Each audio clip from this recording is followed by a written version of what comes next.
Jeff, welcome to the show. Thank you so much for having me, Miriam. Yeah, I had to rush to push the record button because we we already got into a conversation, and I didn't want the audience to miss out on that. I should know better than to start that before we've hit record, so I appreciate it. Thank you. In no worries, I still fall into the trap after what 340 episodes. I should know Wow. better. 340. Yeah, you might be 341. Yes. So, and we're here today to talk about a different approach to change. Yes. And I always start with the same question. So before we dive into the nitty-gritty parts, I always start with, do you call yourself a facilitator? And if yes, since when? Yeah.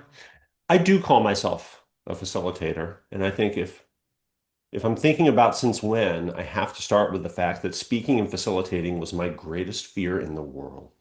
This is the thing that terrified me Mm, more than anything for, I guess, the majority of my life, the slight majority of my life at this point. But I also knew that I wanted to be better at it, right? Something that I couldn't quite articulate at the time made me want to sort of walk into that fear and mm, get comfortable with that fear. And I still have trouble articulating it, though. I value it a lot. And I was fortunate. I had a job. This was back when, before I worked on my own, with really strong benefits for personal and professional development to encourage you to continue learning in your role. And I began using those to improve in my speaking and facilitation. And that began to make me confident that this was something I could do. And I could start saying, this is a skill set that I use, I can identify mm, as a facilitator. But also going out on my own, which was about 8 years ago that I began to work on my own, really allowed me to fully inhabit that role. I lost all of the buffers, I guess, that an organizational affiliation might provide. And in learning to work without those, I lost what was left of my fear. mm, So it made me comfortable with facilitating in a lot of different arenas and to a depth that I might not have achieved otherwise. And also made me realize that for me, at least, facilitation is a much bigger and broader skill set than just what happens in a workshop. mm. Yes, amen. And was that so the desire or the fear on the one hand and the desire to get better at it, was it coming from being shy or not having the articulation, but the desire to create what? Mm. Well, I think some of it certainly comes from shyness or introversion. Hmm. I think it's easy to assume that people who facilitate are naturally extroverted, and that we often learn when we talk to people who are very good at facilitation. That's not the case. I also I valued, we can cut that and start again. I needed what facilitation would give me. I valued what I had to learn from others. And in doing work to help others lead and create change in their organizations and their teams, their communities, I knew that I needed things that only facilitation would help me tap into. I could not bring the expertise I needed. I needed to source it from Mm, others in the room. So it wasn't just like a compulsion to be less shy or less introverted, I suppose. There was also this clear need that I felt. And on some level, I recognized if I'm going to do this work well and authentically, I'm going to have to get very comfortable with mm, this. yeah. So what I hear is the need to make an impact that goes is beyond yourself. Yes. And for that, the skill of tapping into air quotes, buzzword alarm, collective wisdom. Hmm. But Um, that, yeah, yeah. that for me is the overarching motivation in my work, though, is to help people lead and create change that is bigger Mm, than themselves. yeah. And to do that, we need to recognize that, yes, there are resources, knowledge, you can call it collective wisdom, whatever we Mm, like in the room that we can't bring, but that we need. mhm. And before we hit the record button, we had this conversation about think to speak and speak to think. And I admitted that I'm one of those persons who can be very annoying actually in workshops because I need to speak to think to only Mm, make sense of what I'm actually thinking when I speak it out loud. mhm, And so for my what I hear in your introduction, you're rather a think to speaker. mm. I am, and I think many of us are. So one of the discipline that's foundational to a lot of the work that I do around conversations to create change and relational approaches to change is motivational interviewing. We Hmm. refer to that as MI. And one of the foundational beliefs of MI is that we learn what we think as we hear ourselves speak. Hmm. And I love this because it reminds us that we don't all have fixed attitudes toward change. It's very easy when we're approaching change to think that others have fixed attitudes and it's our job to convince them, Hmm. to persuade them, to push them. And MI reminds us that no, that is not the case, that our attitudes toward change are complex and they vary over time, and that each of us learns what we think when we have the opportunity to hear ourselves speak.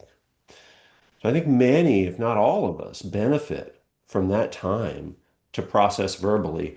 I also want to acknowledge, as a facilitator in a workshop, perhaps that can be a challenging moment in which to do that. I recognize that, something that has deep benefit to you as a facilitator may carry risks when it comes to the participants if you speak too much. And so that's something that we all have to balance, right? To Hmm. what degree is it um, safe, for lack of a better word, Hmm. to think out loud and to work through this on my own? And when do I, as a facilitator, have to check that impulse Mm. for the sake of the participants who I need to learn from and I need to learn from one another? Yeah. Very interesting because the underlying assumption is that when we speak to think, that we speak air quotes too much Well, because it can go into the blabbering. I agree, yes. and it doesn't I have to. Yeah, I would never want to tell someone else what is too much. Hmm. I think anyone who's trained as a facilitator will recognize that there are moments in a room where they feel as if they're speaking too much, and they feel Hmm. that for good reasons that um, have benefited from the training and skills that they've acquired. So there is a such thing as speaking too much. Yeah. When you're in a room as a facilitator, I don't want to be the person to tell someone else what that is ever. I trust their judgment as Mm. facilitators in the same way that I have to trust my own, which is sometimes harder to know where that line is Yeah. and where to pause and make space. Yeah. And it depends on the group and the dynamics. I think where it becomes dangerous is if we have rather silent groups with a lack of energy. And then as a Mm, facilitator, we try to create more energy by speaking more, speaking faster, or louder. And then it becomes hard work, mhm, as opposed to maybe some groups, they lack the spark, and then the facilitator can bring an anecdote or some positive energy that would enlighten the group. yeah. I have benefited immensely from being very comfortable with silence Mm. in my facilitation. And I have had others comment on this. This isn't just a strength I recognize in myself. I had someone who I was working with on a project recently tell me, I don't know how you do that. I wanted to run screaming through a brick wall. How do you just stand there and leave that space? And of course, I feel for them when they share that. I understand that feeling. That's where I started in my work as well a long time ago. But I think it's really important to not be afraid of silence and to understand that we as facilitators can learn from that, that the people in the room can learn from that, that often some of the people in the room, they need time to process. We're not all quick processors and we need time to reflect. It's not necessarily a bad thing.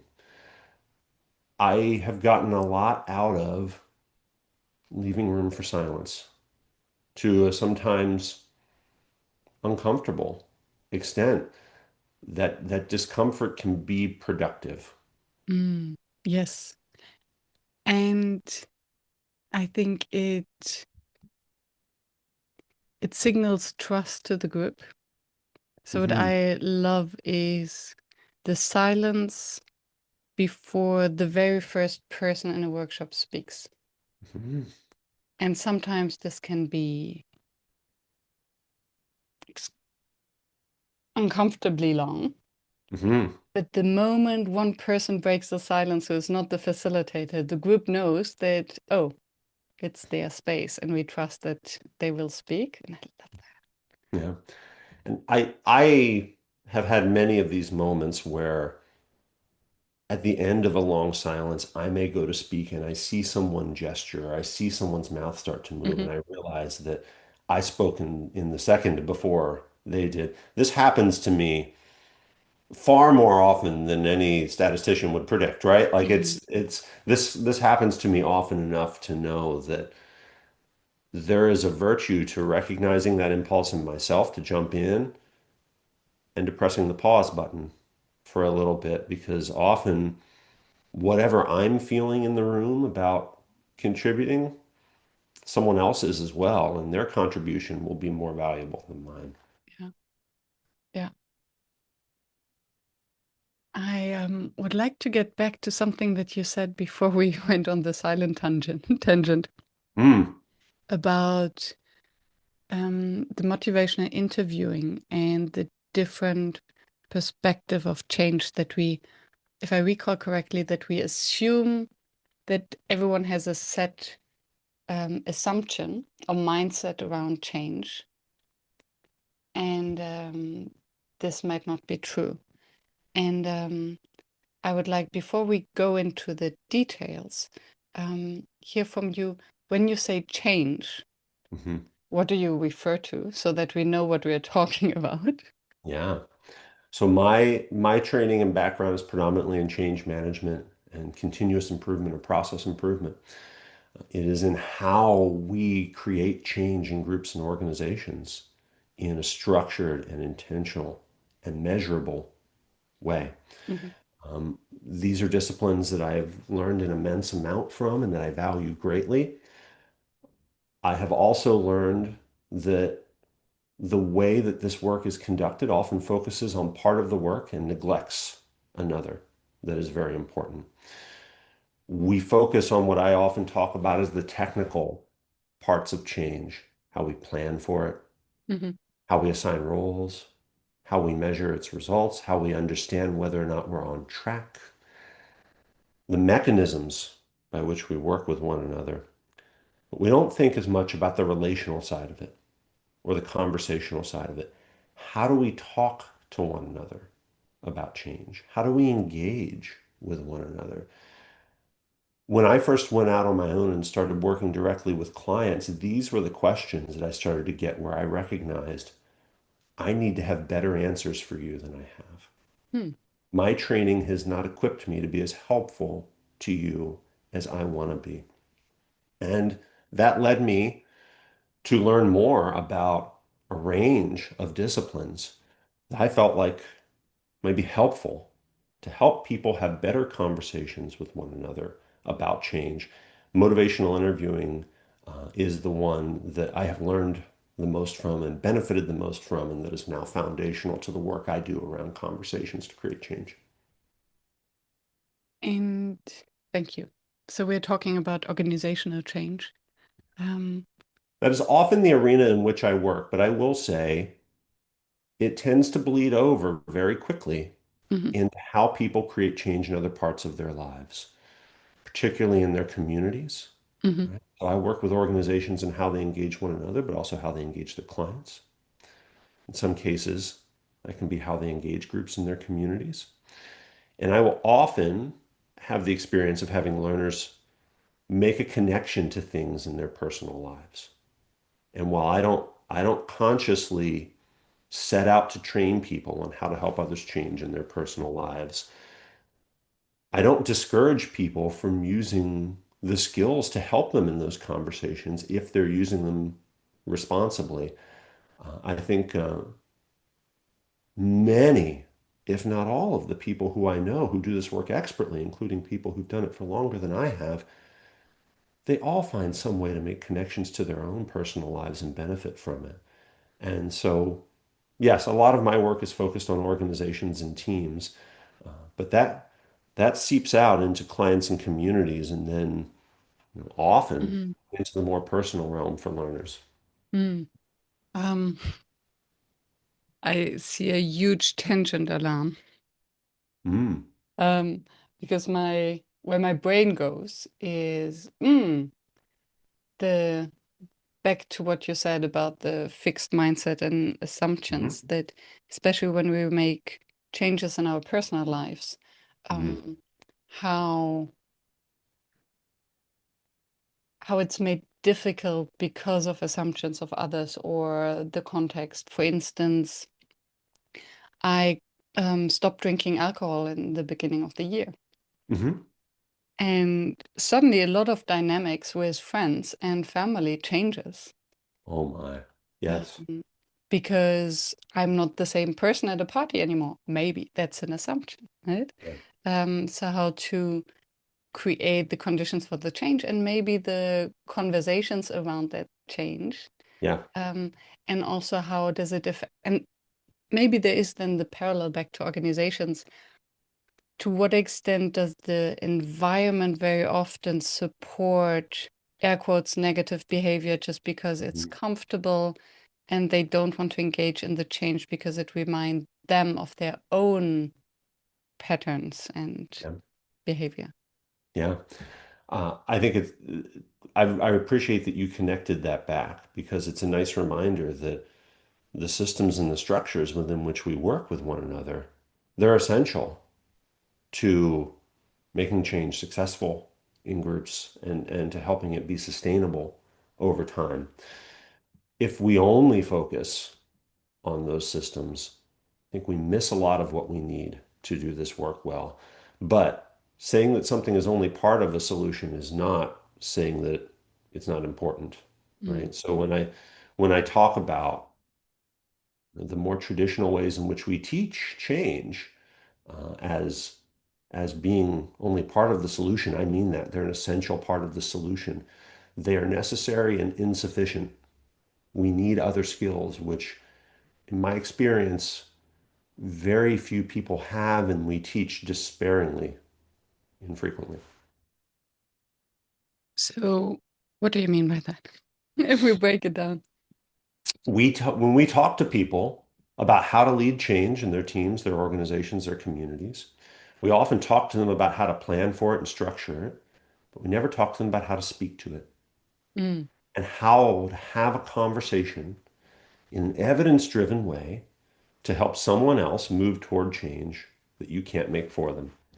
And that for me is pretty close to a working definition that I provide in trainings on motivational interviewing. How can we help people move toward change that we can't make for them? And implicit in that is they need to value that change in mm. order to do so. So the image that comes to my mind is that we can. There's a saying in German. I don't know whether it translates to English. That we can only bring the horse to the water hole, but we cannot Mhm. force it to drink. That So translates directly to English. We also have used that. Yes. great. So what I hear is in change processes, very often we bring everyone to the water hole, Hmm. right? So we pave the way and we put on all the signs so that all the horses find the water hole and then they Hmm. stand there and they don't want to drink. Hmm. And then, if I understand you correctly, it's the conversations that need to happen so that they feel open, willing, ready to actually embrace the change and to drink. Yeah. it's easy to lead people to believe that they can plan their way out of change.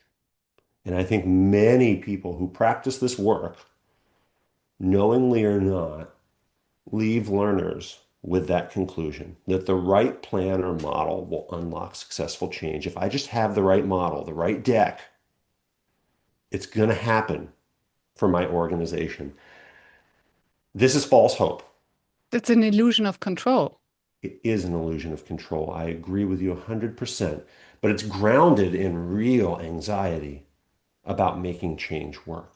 Mm. And we see this in the statistics on how organizations do in terms of implementing large scale change. So there was a great paper published in Harvard Business Review just last year with the results from an initial survey conducted in 2013 that 88% of change management projects and organizations fail to produce any lasting results. 88%. They repeated that 10 years later in 2023.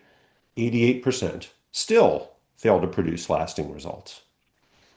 Question. Mm, Do they fail to produce lasting results because there can be two reasons for that. One is that the process um, failed, so they mhm, couldn't get the people on board and they had to stop the project. mhm, So, for instance, um, in introducing an ERP system mhm, or SAP, one of those. mhm, Um, so it fails because okay, let's not do that. People don't use it, mhm. or it can fail because after a certain while, the direction they planned for is obsolete and they have to change the change because Yes. everything moves so fast, Mhm. which would be very different reason for that fail. Yeah.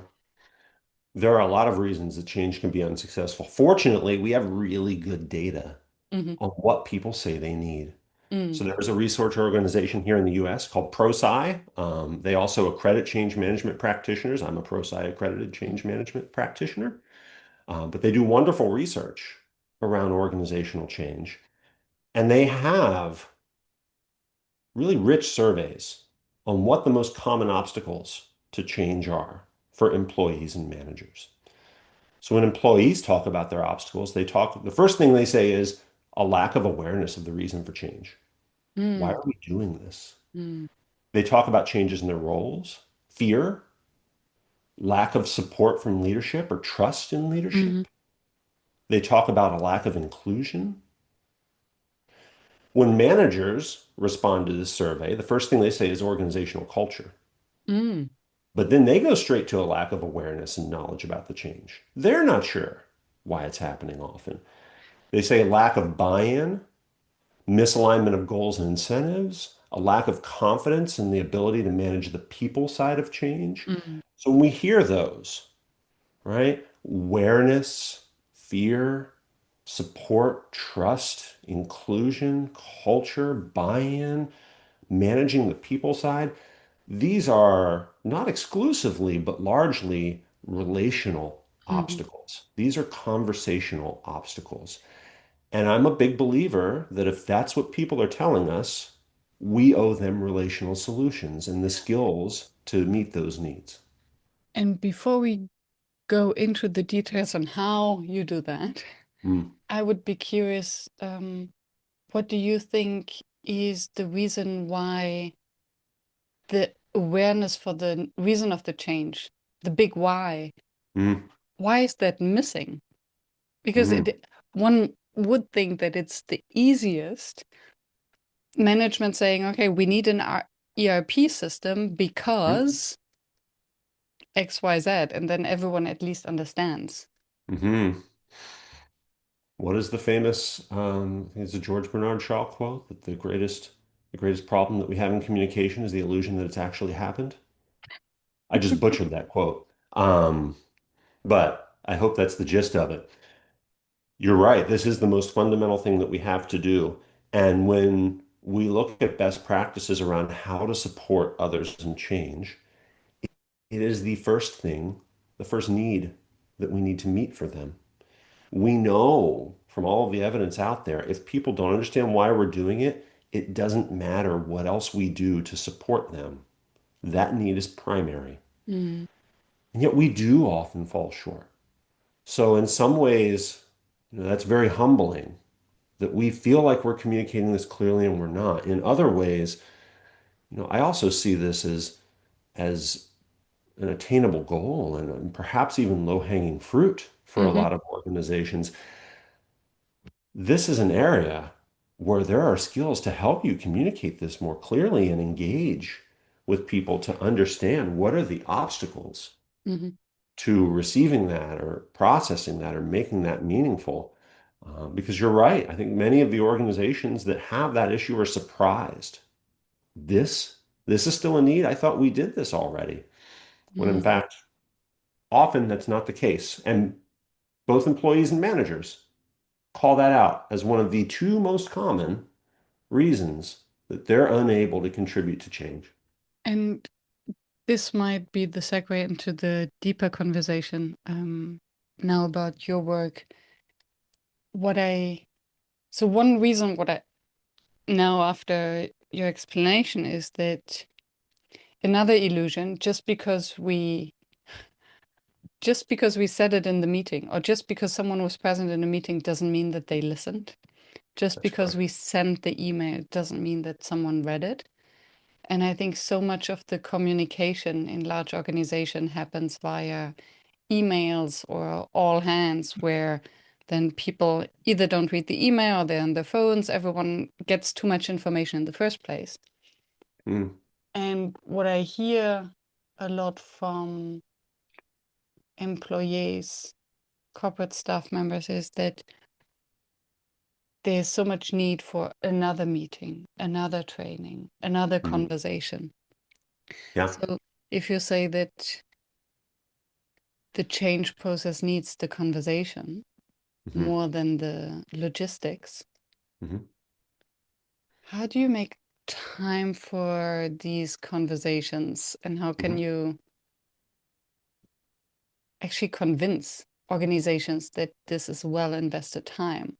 Uh, and this is one of the biggest struggles in my work, to be Mm. transparent, because there is a time commitment involved in learning to have these conversations differently.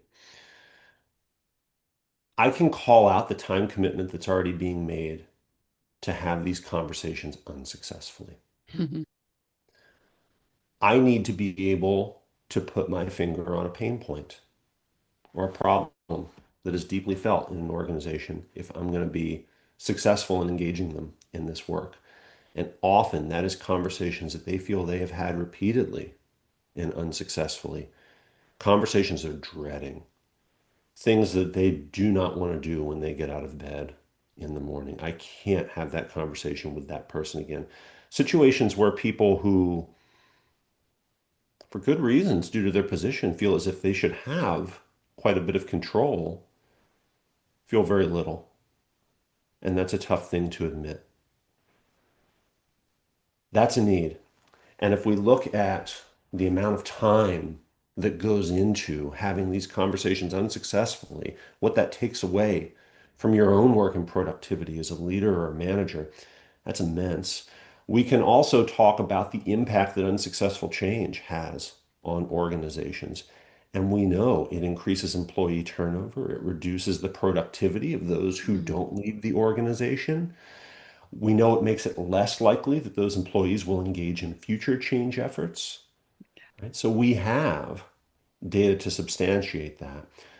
But in order to get there, in order to get people to really tune into that value proposition, I find that it needs to be felt on a personal level. Mm. And I need to understand, where are you spending your time right now where you know it's not being spent well and you need a better solution.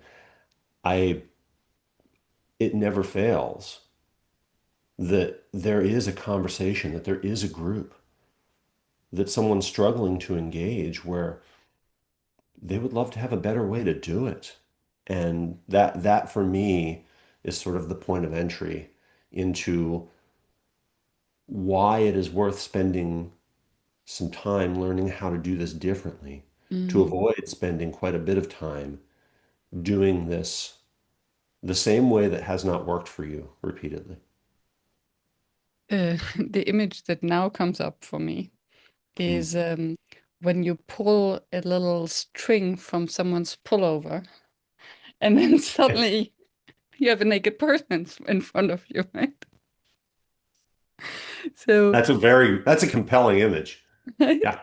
Because okay, I think everyone can recall this. Oh yeah, we have to have these conversations. But that group, Mhm. let's start with someone else, and then we're biased, or we select all the groups who are easy to get on board, and then we suddenly get so busy that we forget those with whom we should have the conversation. But the reason why we don't have the conversation with them is most probably not the change or the topic, but everything that has happened before. Yeah. And if we're not having conversations with them, we're not planning for change effectively. Hmm. A sound plan for change that meets the needs of those you can already speak to well is not a sound plan for change. Whatever you need to engage those audiences who are hard to engage, perhaps they're your staff, perhaps they're your clients, So whoever it is. how do you plan for for a conversation about change Mhm. with a group that you feel uncomfortable with having this conversation? Well, from a planning perspective for a team or organization, I don't ever want to be heard as someone who's saying plans aren't important. Mm. Plans are important, but we should let go of them lightly and be willing to adapt them. I have, in 20 plus years of doing this work, never worked on an organizational change that went according to plan. Hasn't happened. And I don't think the next one's going to be the first one, friend. It's not the way the work goes. That doesn't mean plans aren't important. Plans are our baseline, they're our hypothesis. They're how we learn where we were mistaken and Hmm. how to do this better. And there are always places to learn. So I don't want to negate the value of a plan, but we do have to right size our expectations of what a plan or a model can do. And as for having these conversations, leaders, managers, as far down as you're willing to go, they deserve to have the skills to have these conversations Mm. well. We have decades of evidence for how to have better conversations to help people move toward change on their own terms. And most people who I work with, not only are they not using it, they aren't even aware it exists.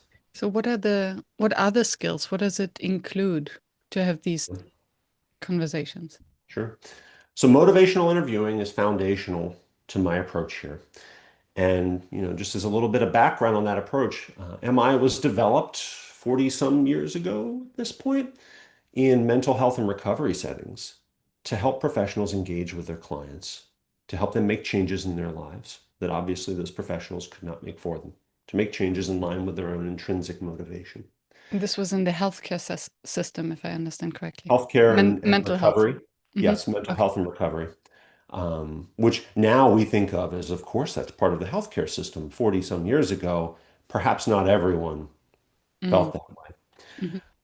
One interesting thing has happened in the time since. We have built up an amazing body of evidence for how motivational interviewing works.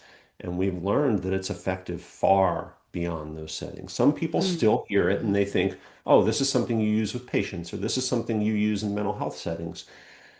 We know this can be helpful in organizational change and implementation, but also in fields as diverse as dentistry and pastoral care and athletics coaching. Yeah. It's it's astounding to me. Hmm. We've got 2,500 plus randomized clinical trials confirming the effectiveness of this work across this amazing range of fields, and we aren't using it reliably. And the reason for that is that we still often talk about it and teach it as if it's being done for those professionals in mental health and recovery settings. It needs to be done differently to reach different audiences. Mm. But you asked about the skills. I had to give a little background, so I appreciate you giving me the time and space to do that. You asked about the skills. And when we think about the skills of MI, we break those down into skills for listening and skills for speaking. Now, I'm a big believer that these benefit from one another. Sometimes people come to me and say, "Can you make me a better listener?" Who doesn't want that?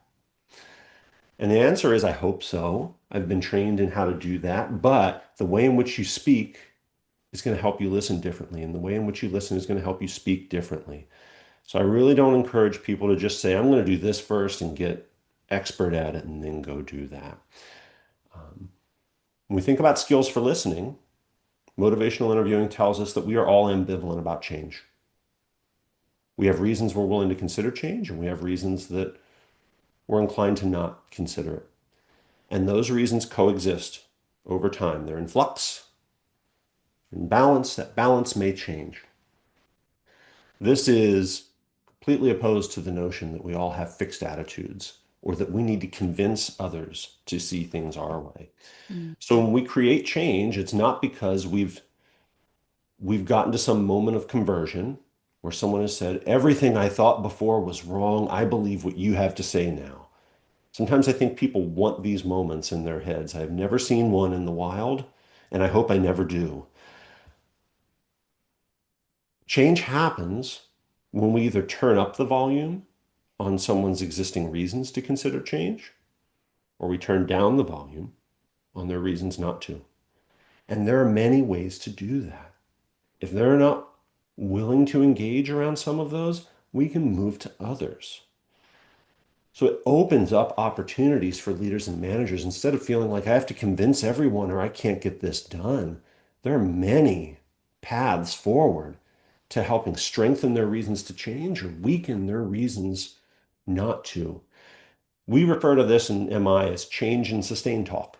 That's Hmm. our jargon for this, right? Change talk is any language in their words, the recipient's words, in favor of change, and sustain talk, any language in their words in favor of the status quo. So we need to learn to listen for those. And we will hear both in any conversation. Often we'll hear both in the same sentence. Mm. I should make this a priority, but I've got too much else going on right now. Mm. They're both there. So we need to learn to listen for those. And our goal is to amplify change talk while acknowledging, but not amplifying sustained talk. We can't just Hmm. ignore it, right? If we ignore the reasons that people have not to change, They feel bad dismissed things, and they withdraw. yeah, they may just repeat them, in Hmm. which case we've amplified them. We've encouraged them to talk about the things that aren't going to help them move toward it. Mm. By trying to shut them up, yeah. Yeah, or just not being attentive. Hmm. They may shut off. They may feel like, well, you haven't heard me. You're not interested in what makes this hard for me. And then we've made the work much harder. So that's how we think about listening, is how we hear, change, and sustain talk. Those are the raw ingredients that we work with. But then there are skills for speaking. And sometimes we use this acronym OARS, like in a boat, or Hmm. OARS is, we double pluralize it just to be funny. We talk about open-ended questions, affirmations, reflections, summaries, and sharing information Hmm. with consent as the core skills. Open-ended questions aren't going to be a new concept to most people listening to this, I hope.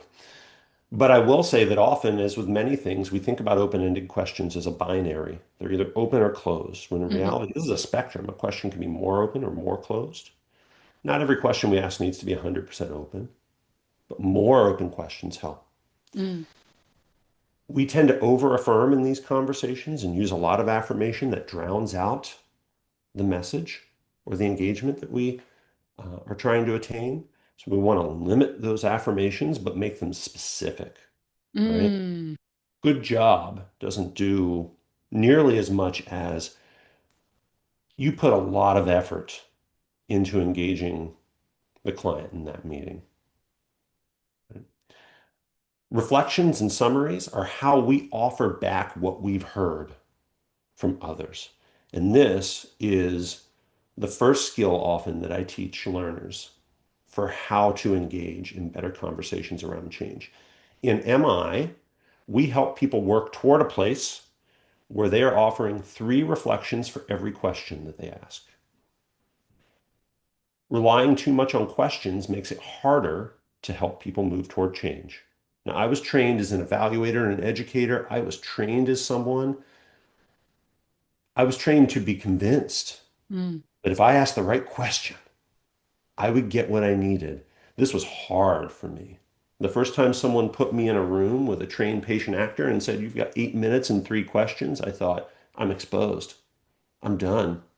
I don't think I can do this. But it's an incredibly important skill to get comfortable with reflection and how we offer back what we've heard. That strengthens someone's agency in mm, change. It also forces us to listen in ways that we may not have before. So if you've ever had the sensation that you should be listening, but you were thinking about what you were going to say next, which I do all the time, mm. I used to beat myself up over that, and now I think that's just part of being a human being. Yeah. I can't make that go away, but I can short circuit it if I'm the kind of person who's responding with what I've heard. Now I have to listen. There's a Mhm, structural constraint in place to encourage me to listen.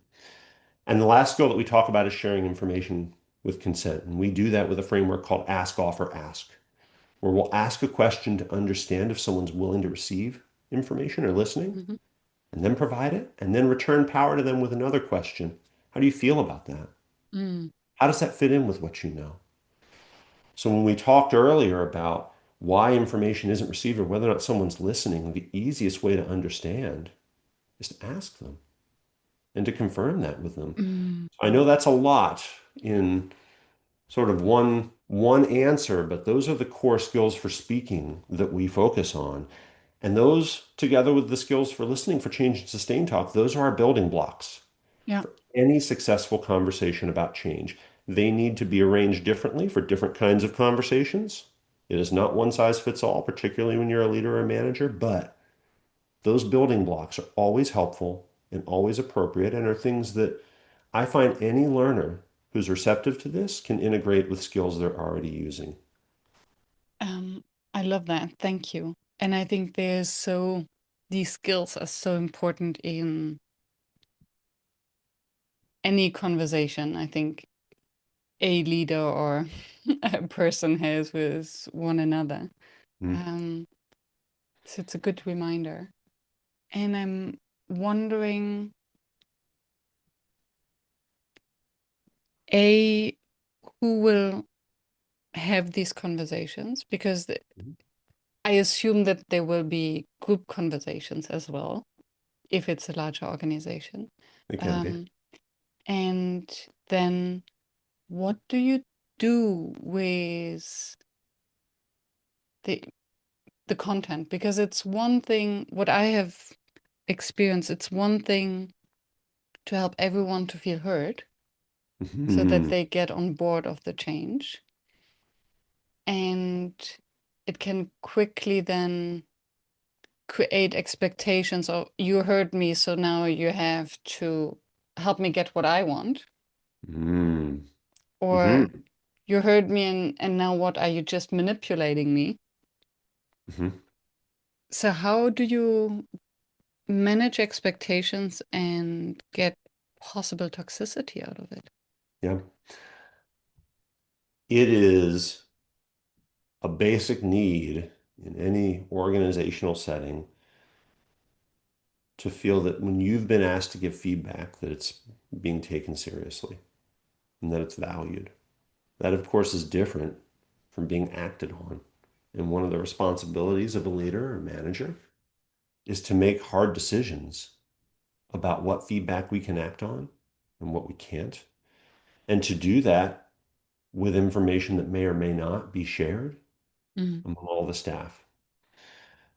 Those are hard decisions. And yet I often see leaders ask for feedback and then react to those hard decisions by disengaging from it, by just not sharing anything.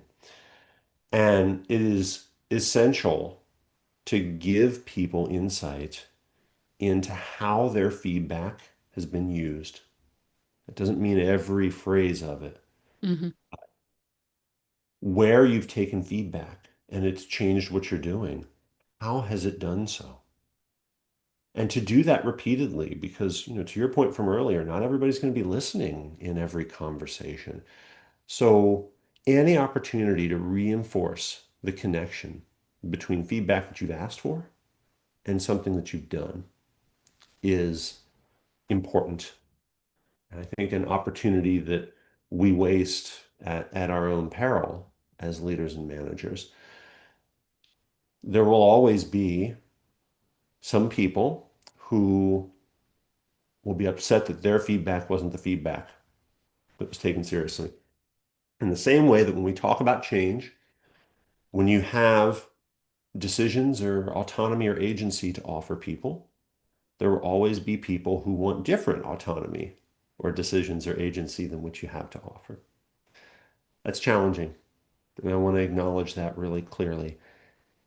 And yet, the most common reaction to these situations is to just not offer it at all. Mm, It's to not share back what you've used when it comes to information that you've solicited, or to not offer agency or autonomy if you're afraid it might not be the agency or autonomy that they want.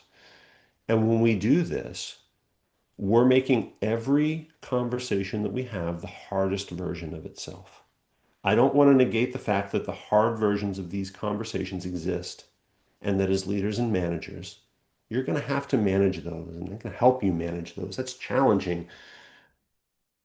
But when we make every conversation that hard, mm. we make this work impossible. And I meet far too many leaders and managers who are in that place where they feel as if the work in front of them is impossible, it is unattainable. And part of the reason for that is that out of fear or a lack of knowledge or skills or comfort using those, that they have made every one of those conversations the hardest version of itself. What does it mean? So, what would be the hard version and the easy version if you Mm. put them beside each other? Well, a hard version, when you're talking about receiving feedback, is somebody who sees that you've taken feedback and used it and who is upset that it's not theirs. Hmm. Great, you've taken feedback, you've heard someone, you haven't heard me. Hmm. In a change, a hard version may be you've helped, I get it. I have some choice around how I execute on this organizational priority. I think the priority's stupid and I don't want to execute on it. Mm. These happen. Yeah. But this is not the majority of conversations we have. The easier versions are people who just want to know, are you actually listening? Are you doing anything with all this stuff that we dump in a survey or tell you in exercises at the end of a workshop? Or in the context of a change, do you care that I want some self-determination and freedom in my job?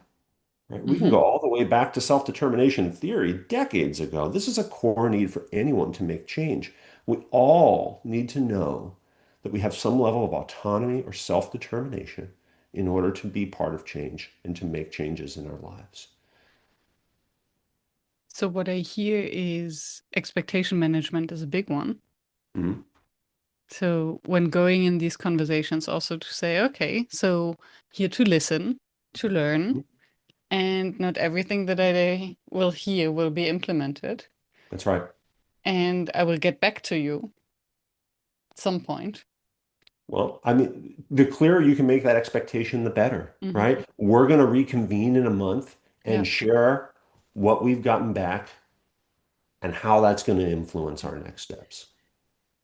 And then you, who shall have these conversations? Because to come back to one of the um, resistors, or one of the very general replies is, Hmm.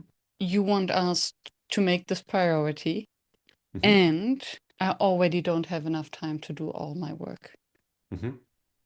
Um, so if I can imagine that if I have the conversation about the change process with Hmm. you as an external change manager, then Hmm. it's very easy for you to say, "Oh, I hear you," Hmm. and you can have a conversation. You must have a conversation with your manager Hmm. to see how to distribute the workload. Yeah. If I have the conversation with my manager, then they have to make a decision about the workload. That's right. That's right. So ideally, in an organizational setting, this starts with executive leadership. It doesn't always work that way for me, but ideally, they're the first to buy in to understanding how they can have more evidence-driven and effective conversations about change with the people who report to them. Hmm. But it can't stop there. I mean, one of the clear risks of any change in a group setting is that the people at the top feel responsible for pulling all of the weight of that change, and it Mm. happens a lot. So we have to reach down to that next level of leaders, at least, if not beyond that. And that varies from organization to organization, depending on their size and structure, to help them understand how do I engage around this in an intentional and evidence-driven way? How do I help other people move toward change on their own terms instead of trying to dictate all of those terms myself? It has to be from the people who are either in the roles to make those decisions or who are trusted in those organizations. I think it's best when it starts at the top. That Hmm. doesn't always happen. I've certainly been in organizations where executive leadership weren't able to make time for this, but the level of leadership under them were. Mm. And at times that can be persuasive to executive leadership for why it may be worth Mm. making the time for this. So top down would be great, but we don't. None of us work in the world of ideals all of the time, right? And I can imagine. So usually, and I think I read a study about that. Maybe I make it up, but I will say it anyway. That at the top leadership, very often, um, people would rather have a red personality. So the getting things done, being very Mm-hmm. persuasive, target oriented, um, as opposed to relational, the more the green one in the disc Mm-hmm. kind of framework. And then I can see how it might actually be strategic to delegate these conversations. So if Mm-hmm. a leadership team knows that, okay, we've been promoted because of our technical skills, Mm-hmm. we know that we need the change, we have decided on the change, but we might not be the one who can have these motivational interviews Mm-hmm. in a way informed that they feel authentic and caring. Yeah, I think that's right. There can be different expectations when it's not someone who's your direct supervisor. I also think there's a risk in this of, or in any of, back up, we'll redo that answer. I think there's a risk in any skill of this nature that we look at it and that we regard it as a nice to have, Mm. right? Sometimes we use this term that I really don't like, soft skills, which goes all the way back to the US military as I understand it, and whether or not skills that someone's required to use involve machinery. How this is still applicable in our daily work and comes up as often as it does boggles my mind, but that's my tangent. It's easy to think of this as a nice to have. I know people would prefer to be engaged this way. I know it's the right thing to do, but I don't have time for that. It is not just a nice to have. This is how work gets done without putting it all on you as a leader or a manager. So there's this phenomenon in behavioral psychology known as the over-justification effect. Have you ever heard of this? Mm-mm. Well, it makes this distinction, which I hope all of us are familiar with, between intrinsic and extrinsic motivation. Mm-hmm. Motivation that's ours or motivation that's from outside of us.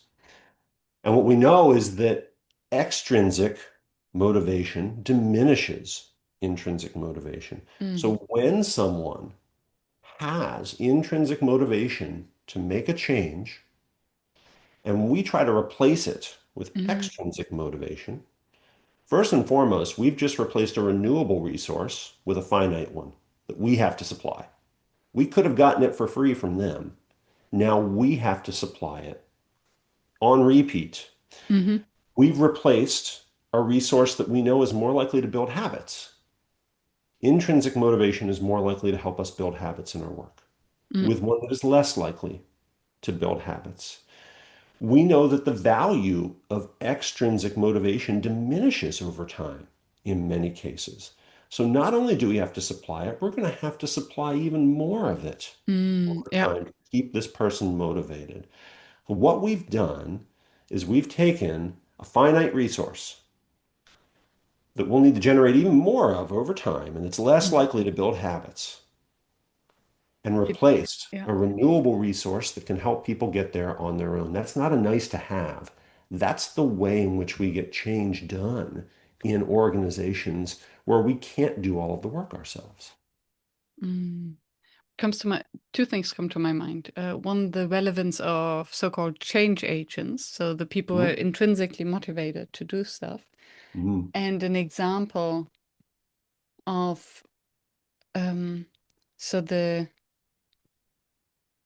example of the theory you just explained is the the team member who always brings cake on Friday to the Mhm. team, and everyone Mhm. loves it. And then the organization thinks, "Oh, this team has such a great team spirit. Mhm. We will pay people to bring cake on Fridays."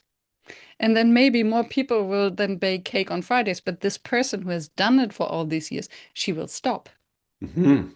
because it's a conflict of values Yes. to suddenly have this monetary incentive, because then she will be, I'm not doing it for the money and I don't want to be seen as the person who does it for the money, so I stop. And then those who continue after a year, they will, oh, actually, it's not worth the money.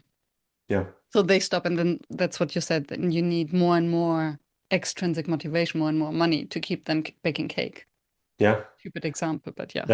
That's a great example. And Mm, it sounds small, but that is exactly how this plays out mm, when it comes to larger changes in an organization. We try to overwrite intrinsic motivation with extrinsic. And in the mm, process, we make immense amount of work for ourselves as leaders and managers. We make it less likely that people will change. We make this work unattainable. When if we were willing to listen differently, respond differently, let go of some of the control we perceive that we have, but in reality, we don't, mm. and empower or evoke what exists in others to contribute to that change. That's how organizations and teams make this work. That's how large scale change happens. And something else comes to my mind that you mentioned our exploration call about the skill set and the mindset that usually, and Mm, I think now I understand what you meant then. I'll try to rephrase it and then you let me know. So, if I remember correctly, what you said is that most change projects um, want to first change the mindset of the people and mhm, then train them on the skill set. So, if we stay with the example of an ERP system, mhm, we need you all to buy into this change, and then we'll train you how to use the ERP. mhm, Whereas when we want to create intrinsic motivation, because mhm, it's more sustainable, we first need them to train them on the skill set. mhm. If we know how to use it, we might enjoy it, and then our mindset will change automatically. Yeah. I think about this distinction between mindset and skills when I think about how I train Hmm. or facilitate sessions with clients who are looking to learn them. Hmm. And what I often find is, and this isn't specific to change management, this is something that I see often in a variety of professional learning settings, is that we come in and we think, I'm going to change your core beliefs about this. I'm going to change your mindset, and then I'm going to teach you skills. I was trained in adult learning and professional education. That's what my graduate education is in. This flies in the face of everything that I was ever taught about adult learning, right? That we teach applicable content and interleave it and reinforce it over time and make this real for people. It also comes across as, for lack of a better word, and this may be a little severe, it's incredibly arrogant Hmm. to walk into a room of leaders, often in my case, who have decades of experience and say, I'm going to change your mindset. and core beliefs in a half day or a day or maybe whatever time I have, does it matter? As if they've never considered this thoughtfully, as if they're not leaders for a reason. We miss opportunities to build on Mm, their existing mindset. When we do that, or worse, we send the message that their mindset is wrong. mm, And that's a great way to encourage people to tune out very quickly mhm, in a learning process. So others differ with me on this, and that's not just okay, that's great. I continue to learn from them. When I go in to train a group in how to have better conversations about change or anything else for that matter, I'm not trying to change your mindset. I'm trying to change your behavior. mhm. I'm trying to teach you skills that you can use and come back to me and tell me, hey, this helped and here's how, or this was confusing, but I feel like maybe I could get something out of it. Because I truly believe that if I can get you to change your behavior, your mindset will follow. If I can teach you skills to help you have better conversations, to hear differently, to speak differently, to not have to wake up dreading that same conversation you feel like you've had 5 times and just cannot have a sixth time. If I teach you skills that help with that, and if they work, if they're helpful to you, your mindset will follow. Mm. And the mindset change that comes from you receiving value from this is going to be far more durable than any mindset change that I felt like I could enforce on you in the course of a training. Yeah, which makes total sense. And it's almost comic to think that we could change mindsets. And I mean, I'm in and a then lot of, mhm. go ahead, I'm sorry. And then I still wonder how subtle all of that is. Because now I'm just wondering, okay, when I train on having difficult conversations, for instance, Mhm. then it's all about the stories we tell ourselves and are we are we actually thinking about the stories that the other person told themselves? Mhm. So this change of focus to actually think of the other person as Mhm. another human being with fears um, and is a mindset shift. It is. And there are values underneath of every change that I do think it's important to start from and focus on, right? I need you to value before I train you in a skill that the other person's perspective is essential to having an effective conversation. That to me is much more granular and specific and actionable than trying to change someone's whole mindset. Because I can still say, okay, we have a day together, or half day together. Let's say we have a half day together. At the end of that half day, here's what you're going to be able to do differently as a result of that value. I don't want you to have to look down the road and see the potential for impact from this work months, weeks, even days down the road. You should be able to go out and do something different today. Mm, And that should help you. Is it going to solve all of your problems? No. Can it help? Absolutely. Can we build on it to help you solve more and more of them? Absolutely. mm, So I do think it's important to center on values and for that to be a collaborative process early on in a training like this. And perhaps, a good example of one in your case would be to value someone else's mm, perspective, that's an essential component. So you wouldn't consider this as a mindset It to change. me is much more granular. I mean, Hmm. I know that some people may not value this distinction as much as I do, and that's okay. But aligning on values for me, actionable values, and then reflecting on those over the course of a training is very different from coming in and saying, I'm going to change the way you approach communication.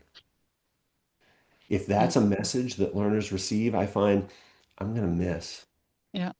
even if they tune in, it doesn't tend to Mm, last, right? It feels good in the room, right? I've been in a lot of these sessions where the training sort of stops at the level of platitudes, and that doesn't make those platitudes right or wrong. hmm And then you leave, and a few days later, you have to wonder, where did it go?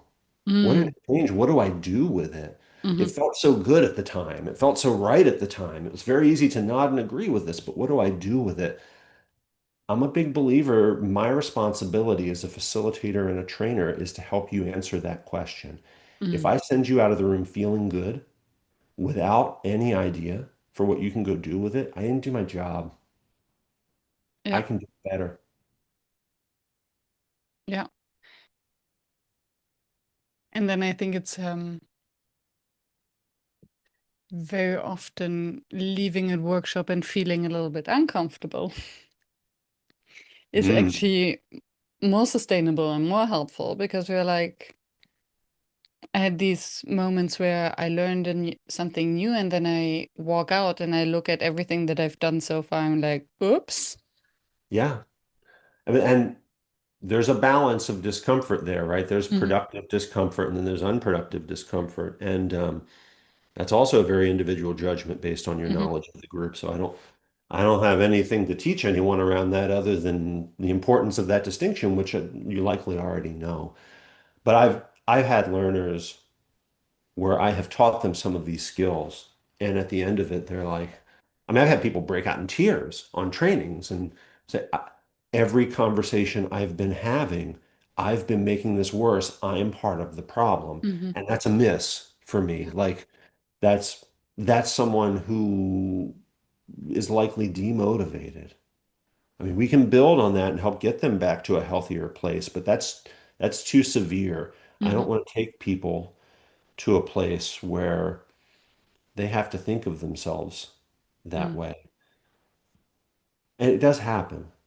Yeah. And it's a sign for me that we have to sort of correct back and say, no, you haven't been doing everything wrong. But there are things you can do better. mm And it's really clear in that comment. You see potential in this. You already know how you want to use this with staff, right? Let's get forward facing. Yeah. And at the same time, I think if someone has the ability to self-reflect and to have the awareness so quickly and to Mhm. access their emotions in a way that they break out in tears and admit it in front of you, Yeah. I think that hell yeah, they have the ability to make it better, Yes. to walk out to their team and say, hey, I realize I've been part of the problem. Yeah. And what a great way to model Hmm for the people who you're trying to help change. So, I mentioned earlier that one of the core skills and the first skill that I often teach for speaking in MI is reflection, hmm how we reflect back the language that we've heard. And there are a few objections that I hear to this pretty often, but one of them is I might be wrong. I might reflect something and it might not be what they thought they said. It might not be true. Great opportunity for the other person to clarify. It is a great other, yes. And it is a And great opportunity for you as a facilitator to model, I'm wrong too. And I can own that and work through that and align with you. What a great way to model what we hope to see out of them. yeah, and I think it says so much about the culture. Mm, So, are we allowed to be wrong, and to what extent is our status reduced if we're making small mistakes? mhm, Um, and also, how do we reflect back? I think you can reflect back as invitation for alignment. Okay, here's what I understand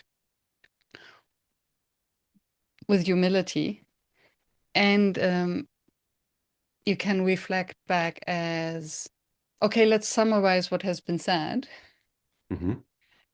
to proceed. Where the second one might sound more like arrogance, maybe, and I'm knowing and understanding, Yeah. and then of course it's scary because then if the room says actually no, And it has happened to me. I was facilitating a group of highly intelligent engineers, Mm. and they were discussing internal processes, and I was um, I tried to paraphrase, and they looked at me like, no.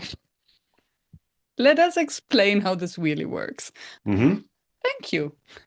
Do you all agree to that? Okay, so we have alignment. Yeah. I don't need to understand your engineering processes. You need. Mhm. So then it was also a moment for them to bond Yeah. and align over something, to explain it to me so that they explain it to each other. Perfect. They've bonded. You've modeled what you want to see from them. You've let go of incorrect beliefs that would have polluted the rest of that conversation. Mm, Now they won't. All of those good things came out of a willingness to be wrong and to have an uncomfortable moment as a facilitator. Yeah, and you talked a bit about, the different kinds of reflection. I think it's important to acknowledge this isn't just repeating what people say, mm, right? In MI, we coach people around that is part of it, simple reflections. Particularly if you've got a talker, if they give you an answer and it's actually eight answers and you just want to focus on one of them, a simple reflection can mhm, be helpful. We can also reflect the meaning that we feel like they've shared. mm, We can continue what they're likely to say next if we feel like they cut themselves off. We can reflect their emotions, how they're feeling, their values, what's important to them. Or when we get good at listening for change and sustained talk, we can reflect their ambivalence. We can reflect both in the mm. same statement. Introduce attention to them for them to react to. I love All, that. Thank you for all, making this distinction. yeah. So all of these are things that we can use, and there's no like cut and dry right or wrong moment to use any of these. This is a set of tools and skills that anyone who's trained in this can use their judgment Hmm. to use well in conversations. But when we talk about asking fewer questions, these are the things that we want to offer back, right? So if somebody tells me they're really unhappy with a session I did, I could ask them, why don't you like it? I'm not going to learn a lot from it, right? I could reflect any number of things. You aren't getting enough out of this. That's their meaning, I think. You're frustrated by what you've heard so far. It's their emotion. You aren't happy with your experience and you expected something from this. That's both sides of ambivalence, change and sustained talk. Any of those things is going to engage them on a deeper level than a simple question might and place power with them to tell Mm, me if I'm right or wrong and to expound on that. mm. And and this circles back to the beginning of our conversation of the importance of silence, Hmm. because this reflection becomes more powerful than a question only if we then pause and hold the silence for the other person to respond to it. You are so right. When I teach people this skill, often they'll start by reflecting, they'll reflect paragraphs. Sometimes they'll chase them with a question and spoil the whole thing, right? But even when they do that, there is gold in there. There are always very crisp and clear reflections in there. My job is not to tell them you did it wrong, here's how to do it right. It's to help them see there's something really valuable in there. What you need is not what I have to give you, it's the confidence Mm, to focus on what's most important and helpful there and let go of the rest and say less. mm, Teaching people to speak less and get comfortable with silence is part of this. When they see, oh, I wasn't doing this wrong, I was drowning out what I was doing right. mhm. That's a much more productive insight and one that I have much more success getting people to act on and improve with. And it's so interesting because I think it has a direct impact on authority in a Mhm, positive sense, where if we can be concise with a one mhm, reflection, help someone feel seen, heard, or valued, um, that's a sign of us authority, me. mhm. Whereas when we don't believe in ourselves and then we make out of this one statement an entire paragraph and then we blabber at the end and we forget about the full stop, and then maybe at the end Uh-huh. our voice rises a bit so that it sounds like a question, Yes. just to invite the other person to share, and Yes. then we lost all the authority And and they're like, what do I engagement. do with that? What they're certain of is that you're not very certain of yourself. That's the easiest thing to take away from that. This is also part of what happens with affirmations, Mm, where sometimes I'll see people approach difficult conversations. Well, I know that you're trying and you're so valuable to this team, and it's been a hard quarter on this project, but ooh, what I took away from that is you're nervous about this conversation. yes. You're uncertain about how to approach it. What's not clear to me is what you want from me, and it's Hmm. likely to get lost in that. Mm, So I don't want to encourage people to never affirm what they see, but treat it like spice in a recipe. Use it judiciously and specifically in ways that will be meaningful to mm, that person. When we over rely on it, we drown out what we're trying to communicate. Reminds me of the bullshit sandwich. Where we try to hide Yes, the critical feedback and lots of affirmations that are just that's there right. to comfort our own nervousness. That's exactly right. And people know that for what it is. Yeah, And they'll recognize a different conversation when they're having it. yeah, yeah. What remains your facilitation challenge? Oh, I have to pick one. Hmm.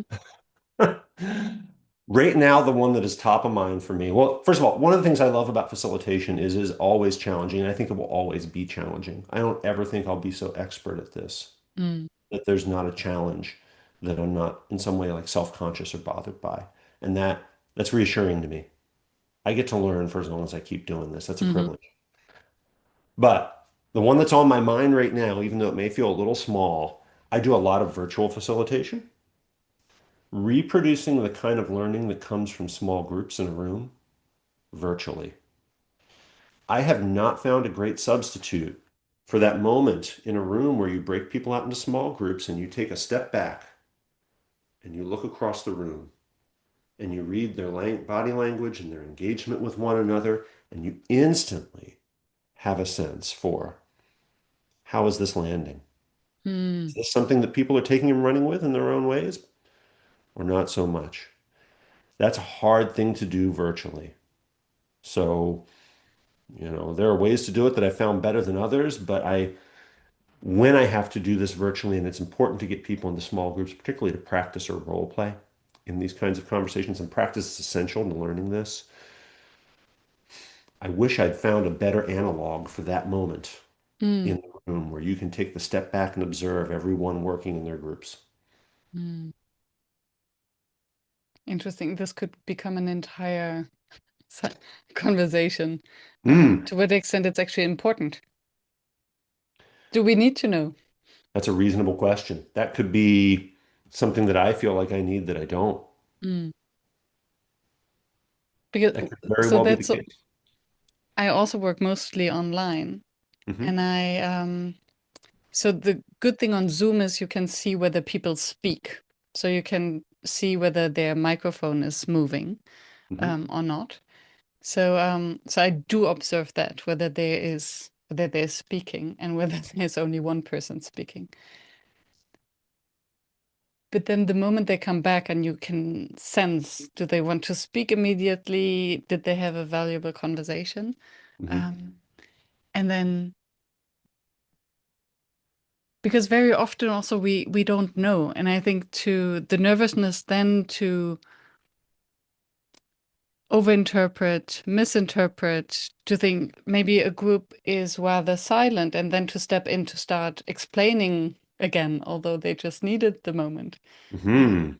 I think I do like the veil of ignorance Ah, in the online space because do I need to know? yeah. So perhaps my number one facilitation challenge is that I need to become more comfortable with that veil of ignorance. Hmm. That could very well be the case. Yeah, Thank that's you a for helpful sharing that. And perspective. And apologies for challenging it. I find I it. don't I don't feel challenged. I Mm, feel enriched. I think that mm, was really helpful to hear. And we always run the risk of our challenges being things that are a little different from how we frame them to ourselves. This is part of why these kinds of conversations and relationships are so mm. valuable. Yeah, thank you. Last question. We have 2 minutes left. What would be your advice to your younger self? Mhm. To be more honest about what I didn't know. Mm, I think I worked in a lot of environments where it didn't feel safe to me to acknowledge what I didn't know, and where it took me longer to learn things that ended up being very valuable to me because I didn't feel able to be honest about what I didn't know. That that confidence to be wrong or ignorant, I suppose, it's an easy thing to sort of wave off, but to me, it's a very important mm, kind of confidence. And relatedly, I would tell myself to trust my discomfort mm, and explore it. I can look back on a lot of moments in my career where something made me uncomfortable or uneasy, or where I heard someone's problem and responded to it, but wasn't sure why. And in hindsight, many of them turned out to be really important and informative. I just didn't know why at the time. So to trust that reaction, to trust that discomfort, and be willing to just sit with it mm. and learn from it, I think it would have made my 20s a lot easier. Yeah, that it's data. It's our body who tells us that something is off, and we have to pay attention to. Mhm. Hmm. And in the absence of having ways at the time, I think to recognize that and process that were constructive, sometimes that meant moving toward ways that were destructive Mm, for myself. And I'm grateful to, I think, have moved past that. But I certainly wish I could help my younger self have done that earlier. mm. Thank you. And what comes to my mind is how many, and you might know this better than I do from your work, how many leaders are still in this unhealthy behavior of your 20s, that Mhm. discomfort and then numbing that, or the fear of admitting not to know, although asking the question would open so Yeah. many things on so many levels. Yeah. It it is a privilege to help them get there. Hmm. And I truly believe that anyone who I walk in the room with can get there. That is, maybe that's a little takeaway at the end of this episode is that, the first precondition for having a successful conversation about change is believing that the other person can change. Mm, And I have to believe that when I walk into a room, that every learner in that room, virtual or physical, can change. And if you don't believe they can change, you're not a bad person. We have all reached that point with others, whether we're comfortable admitting it or not. You are the wrong person to help them change. love that. Mm. So they can change. And we cannot force them to change. I can help. Yeah, yeah. And that is enough. Thank you so much, Jeff. And thank you. This conversation has been a joy. I really appreciate it and value it. Yeah, me too. We covered a lot of ground and a lot of layers. Thank you. We certainly did.